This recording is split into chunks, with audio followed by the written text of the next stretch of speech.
In 1844, Marx wrote that communism is the riddle of history solved. If this is so, then we are still far from solving that riddle. To bourgeois society, communism is but a dirty word, summoning an image of despotism and false promises rooted in a demonized history of the socialist revolutions of the 20th century. This much is to be expected. The Western communist movement, however, fares little better. Whilst agreeing on some fundamental premises, that communism is common ownership of the means of production, for example, what this means in reality is mired in confusion, explained away mechanistically as workplace democracy, a process of more sophisticated and equitable industrialization, or as a return to the land and a limited communal luxury. In each of these positions, an abstract development process drawn from scant phrases in Marx's work is prescribed, posing a political horizon against which all movements must be judged. Where such abstraction does not pertain, a different trap is laid, with the political forms of socialist revolutions past mobilised as a blueprint for the future. However honourable the intent of such approaches, they fall into a trap Marx describes as that of an immature communism, seeking an historical proof of itself in the realm of what already exists. This results in an uncritical prescription of disconnected historical phenomena, phases and processes of historical development torn from their real contexts as proof of and form for the future. Whilst we do not pretend to be able to move beyond these problems, we want to suggest that they point toward a fruitful contradiction at the heart of the communist project. Over the next few minutes, we will consider the two-stage theory of communist development to begin illustrating the contradiction between Marx's view of communism as a strategic movement and his view of communism as a new mode of production. We urge you to take this conversation forward yourselves, and we've included materials to aid with an initial group discussion on the subject in the video description. Welcome to Approaching Marxism.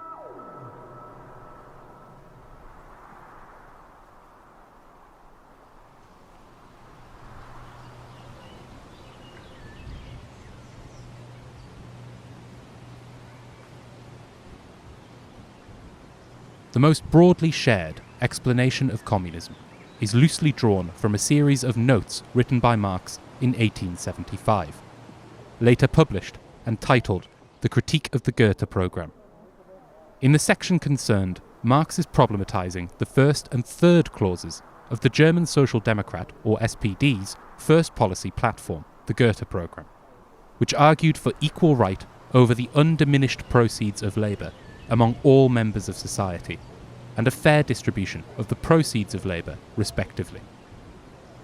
After arguing that the first clause is self-contradicting, as an equal right of undiminished proceeds is impossible if society is to pay for its means of production and collective needs, and that the third clause, on fair distribution, is entirely subjective, Marx appears to distinguish between a first phase of communist society, still stamped with the birthmarks of the old society, and a higher phase, where society may operate under the principle of from each according to his ability, to each according to his needs. Even seemingly radical changes, for example, the worker receiving back the same quantity of labour that they have put into society, do not go beyond the logics of capitalist society as a process of production for exchange. For Marx, right can never be higher than the economic structure of society.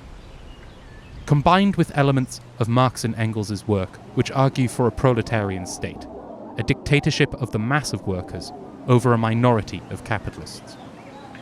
This brief discussion forms the basis for the dominant Marxist explanation of communism.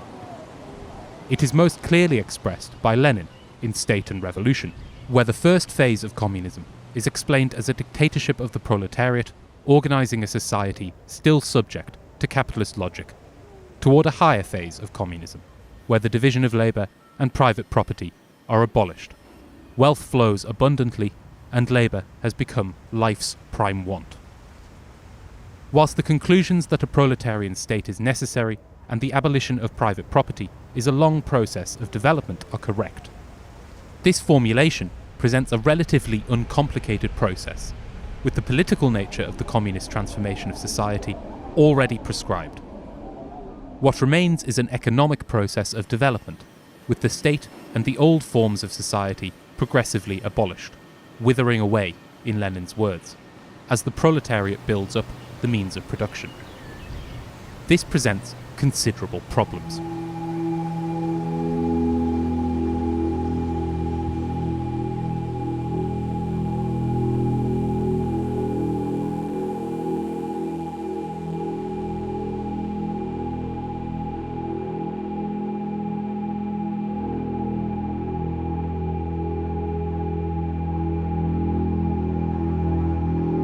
In her book, Communism and Strategy, the French Marxist Isabelle Garot provides a powerful refutation of the significance ascribed to the two-stage theory of communism in Marx's thought.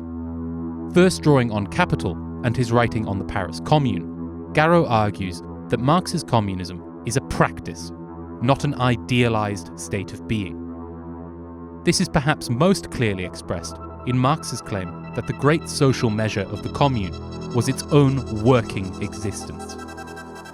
As Garot argues, Marx does not treat the policies passed by the Commune as representative of its revolutionary character, or as a blueprint to be aped.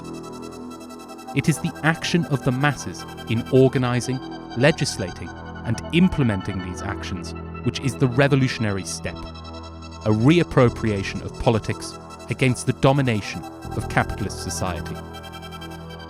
Communism is, as Marx put it in the German ideology, the real movement which abolishes the present state of things, as it is only in this mass revolutionary action that the oppressed may begin to consciously appropriate and reorganise society. As Marx highlights throughout his work, and Garot spotlights, the policies and developmental direction that such practice will institute cannot be predicted in advance, as this is necessarily a concrete and contextual problem. This is not simple movementism or tailism, and this is made clear in Garot's reading of Capital, highlighting Marx's understanding that the proletariat sells their time to the capitalist, and that the development of machinery is a process of de-skilling the workers and removing their control over the process of production.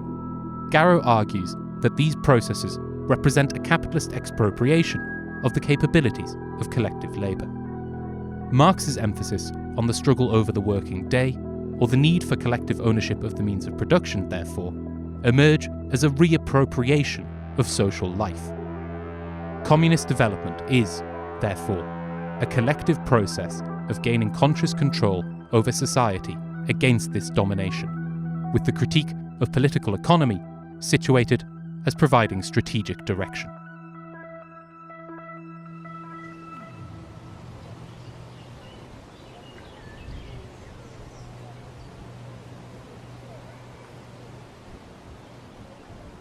The Critique of the Goethe Programme is the only text in Marx's works in which the old revolutionary appears to give a definite form to the process of social transformation which abolishes capitalist rule.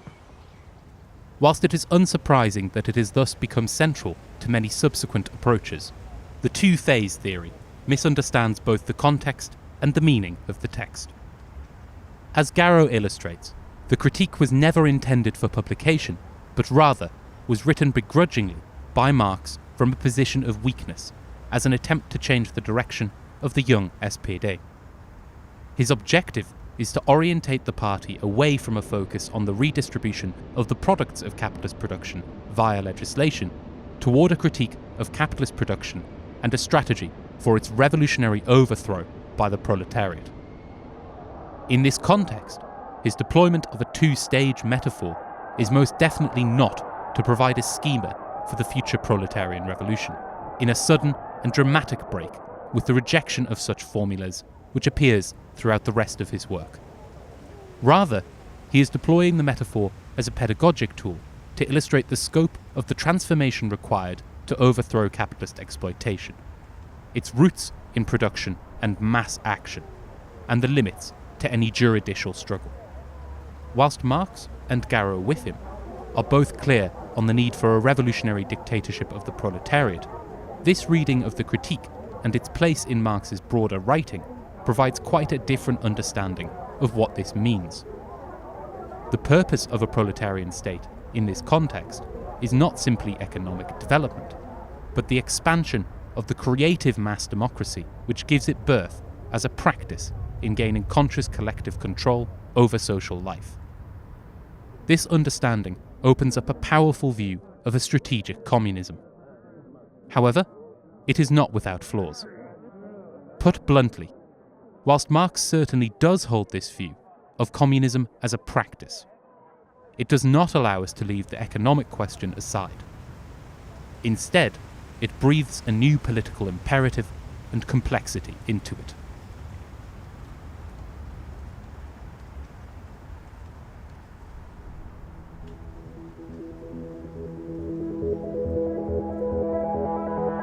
El trabajo voluntario es la expresión genuina de la actitud comunista ante el trabajo en una sociedad donde los medios fundamentales de producción son de propiedad social. Es el ejemplo de los hombres que aman la causa de los proletarios y que subordinan a esa causa sus momentos de recreo y de descanso para cumplir abnegadamente con las tareas de la revolución.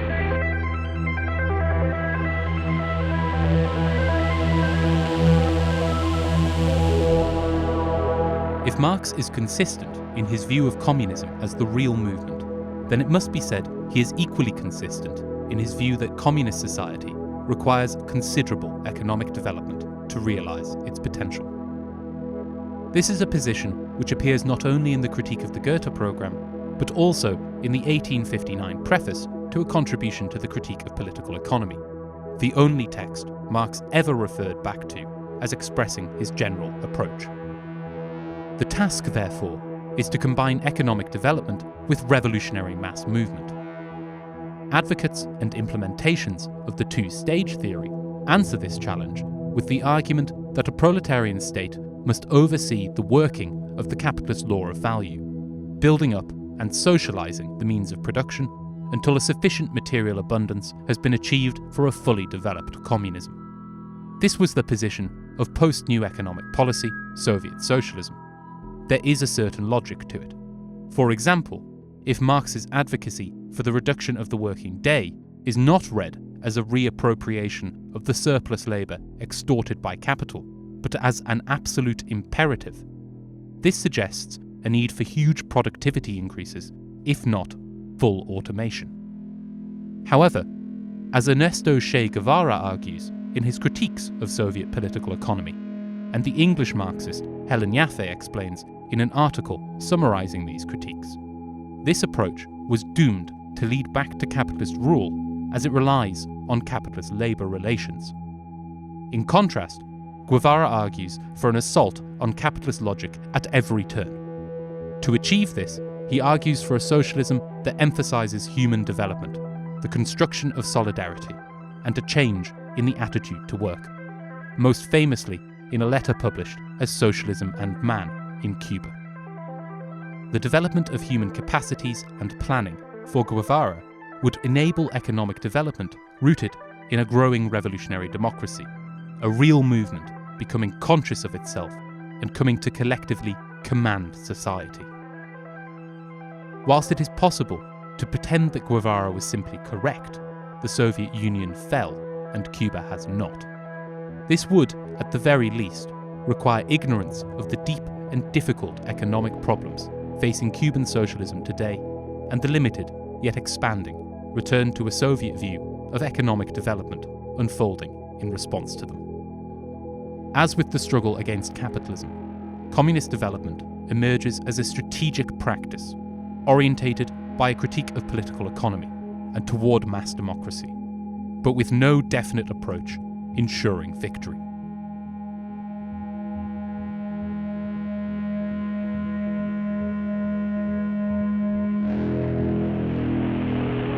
Es un poema, nada más que unos párrafos de un poema de un hombre desesperado. más o menos porque no tengo muy buena memoria. Quiero decir que nadie ha podido cavar al ritmo del sol y que nadie todavía ha cortado una espiga con amor y con gracia.